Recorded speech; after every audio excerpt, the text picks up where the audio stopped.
আপনি কি কখনো ভেবে দেখেছেন আঙুল ফুটালে কেন শব্দ হয়? এটা কি আসলে আঙ্গুলের হাড় ভাঙার শব্দ নাকি অন্য কিছু? চলুন জেনে নেই। অনেক মানুষই মনে করে আঙুল ফুটালে আঙুলে থাকা হাড় ভেঙে শব্দ তৈরি হয়।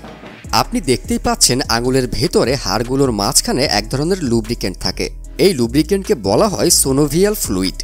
মূলত এই লুব্রিকেন্টের মধ্যেই ছোট ছোট বাতাসের বাবল তৈরি হয়।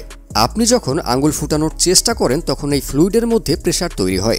এই প্রেসারের ফলেই বাবলগুলো ফেটে যায়, যেটার শব্দ আমরা শুনতে পাই।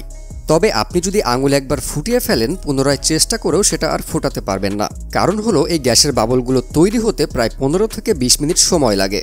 নতুন নতুন ভিডিও পেতে এখনই চ্যানেলটিকে সাবস্ক্রাইব করে নিন।